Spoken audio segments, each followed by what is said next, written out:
It's always nice when I get to talk about St. Louis Browns baseball team because that means I'm talking about a team that doesn't come up a lot nowadays, which makes sense. They haven't been around for over 70 years.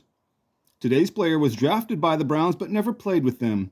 And by the time St. Louis moved to Baltimore for the start of the 1954 MLB season, he was suiting up in a Pirates uniform and was on the Pittsburgh's 1954 opening day roster. And a few days later, George Dana O'Donnell, nickname EZ, made his MLB pitching debut. So let's go. His nickname, EZ, is spelt capital E, capital Z. Born 1929 in Winchester, Illinois, where the population hasn't changed in over 100 years and fluctuates around 1,500 folks. George would pass away not far from there at the age of 83, a week before Christmas of 2012, and therefore ties in with my series on holiday-themed shows. The son of grain farmers Dana and Gertrude O'Donnell, he was a tall, skinny farm boy who looked like the kid from next door. I'm assuming he was called EZ because he was probably pretty laid back coming from a small town. Said to be an outstanding high school pitcher whose dad sent him to a private training camp in 1948, and months later, he would sign as a 20-year-old amateur free agent with the St. Louis Browns before the start of the 1949 season. Known for his knuckleball, the 6'3", 175-pound righty started at the bottom in Class D with the Browns' Olean Oilers in the Pony League, and then the Mayfield Clothiers. Still in Class D for all of 1950, pitching for the Appleton Papermakers, going 12-12.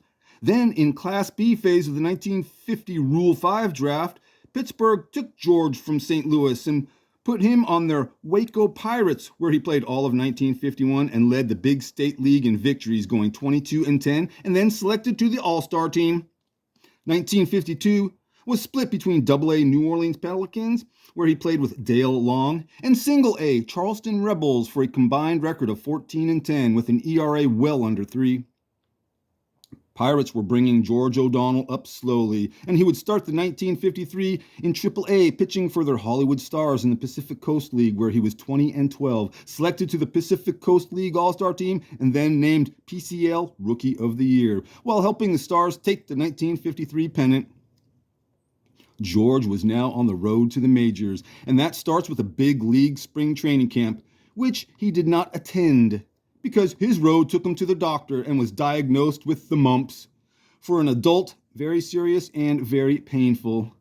But he was ready for MLB opening day and spent the majority of the 1954 season with the Pirates, pitching in Pittsburgh's spacious Forbes Field, and would get into 21 games, starting 10 of them and completing 3. Those were his only games in the Big Show, and he would have to settle with a 3-9 pitching record as a big league pitcher. I watched a 7-minute shaky handheld video taken a few years before George's death. By the tone and demeanor, it sounded like a teenage grandson interviewing his grandpa. In the interview, you could see why he's called EZ, just by the way he was sitting at home in his lazy boy chair with his hands behind his head for half the interview. His voice is slow and relaxed as he talks about the teams he faced as a starter during his short time in the Big Show. He said Milwaukee Braves beat him up pretty bad, and both times he faced them. He pitched against the Cardinals and the Phillies and faced Jackie Robinson and the Dodgers at Ebbets Field, where Jackie got 3 hits and 3 at-bats off George. The interview, it's a short interview, but it's better than nothing. In July, Pittsburgh's GM Branch Rickey asked George to go down to Hollywood and try and help the Stars win back-to-back PCL pennants. George said he didn't want to go. So for the next 2 weeks, Pittsburgh didn't play him. And when Branch Rickey came back and asked him again, this time George said, okay. And he never saw the major leagues again. And he would play with the Stars until their demise after the 1957 season, with the restructuring of the Pacific Coast League and the arrival of the 2 New York teams coming to California for 1958. George was on Pirates' AAA affiliate called the Columbus Jets of the International League and was still with them to start 1959 before being sent to the Pirates' other top affiliate, the Salt Lake City Bees of the Pacific Coast League. George would end the 1959 season in the Dodgers organization with their AAA Spokane Indians playing alongside a who's who of future Dodger All-Stars and 2 41-year-olds, Negro League World Series winning pitcher Dave Hoskins, who I've done a show on, and Bobby Bragan, who back in 1947 was one of those who signed a petition not to play with Jackie Robinson. Bobby Bragan is like a few guys Dad has autographs from who have many stories and would make for a good show, but they are depressing. I learn about their exploits researching other players and prefer to put those shows on the back burner. Thing is, these controversial figures are historically important and a major part of the story that makes up the history of baseball. Will I ever get to them? I don't know. Getting back to today's man of the moment, George Dana O'Donnell, who pitched with Spokane for all of 1960, playing alongside a different list of future Dodger All-Stars, getting into 40 games with a record of 7-4, spending his final season as a Syracuse Chief, making just 8 appearances, while playing with veterans Willie Miranda and Ted Lepsio. It's written George played winter ball in several countries over the years, but I only saw stats for the 57-58 season, playing in the Dominican League with Dick Stewart, who was also his Hollywood Stars teammate in 1957. Dick Stewart would soon be a 1960 World Series champ, while the farm boy from Illinois, nicknamed EZ, would watch from the farm system as Dick Stewart and his other teammate, World Series hero Bill Mazeroski, would go on to drink champagne. Overall, George O'Donnell played 13 years of pro ball, appearing in 551 games, making 101 starts between 1949 and 1961, with a minor league record of 127 wins to 98 losses, 3-9 in the Big Show. Maybe George had a deal with his dad that after his baseball days were over, he'd come back to Winchester and work the family farm, because that's what he did. He might have also made another deal with his sweetie Marion Fradel, similar to the one that he may have made with his dad, because after his baseball days, George would come back home and marry her in 1964. They had 2 sons, and George would leave the farm life and get a job with the state of Illinois, where he would become chief hearing officer. And in 1991, after 27 years, retired to the small town life back in Winchester. And at one point, coached a girls' softball team. In 2002, George and Marianne moved to Springfield, an hour away from Winchester, but they still followed all the Pleasant Plains teams, as well as those in Springfield, with family in both places. And George will be remembered for his Friday drives back to Winchester to go visit the boys.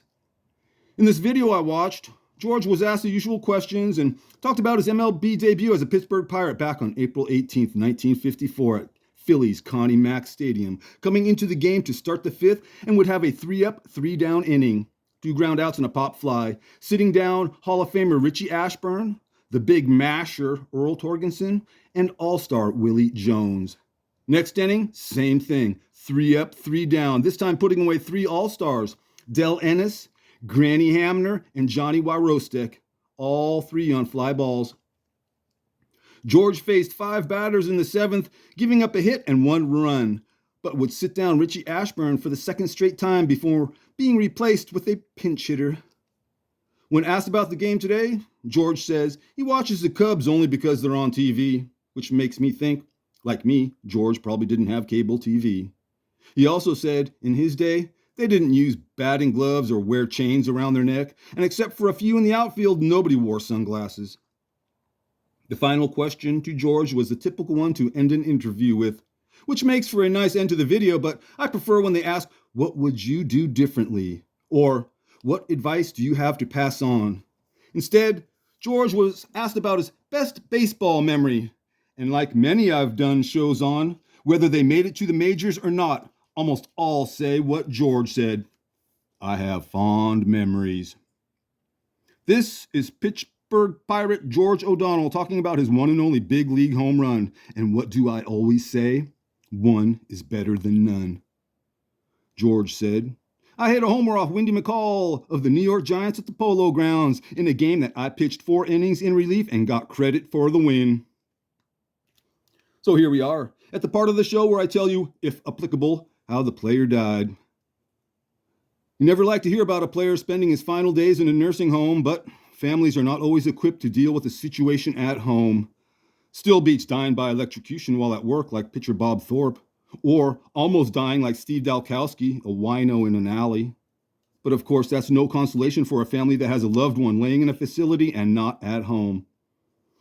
As you, my loyal viewers, already know, and when I say loyal, I mean the handful who watch the show on their own free will and not the ones forced to watch as part of their court-ordered community service on how to be more tolerant and accepting, then you will know that I prefer not to end my shows with another writer's quotes for the simple reason that it's a cheap and easy way to end the show. And I could go that route every episode. I'd rather force myself to come up with an original ending of my own. But every once in a while, it feels right, like today. And I don't mind when the quotes come from the man himself or from his obituary. This means the words are from a loved one, like these written about George Dana O'Donnell. A gentle and kind man who loved reminiscing about his career in baseball. He had many friends and will be sorely missed.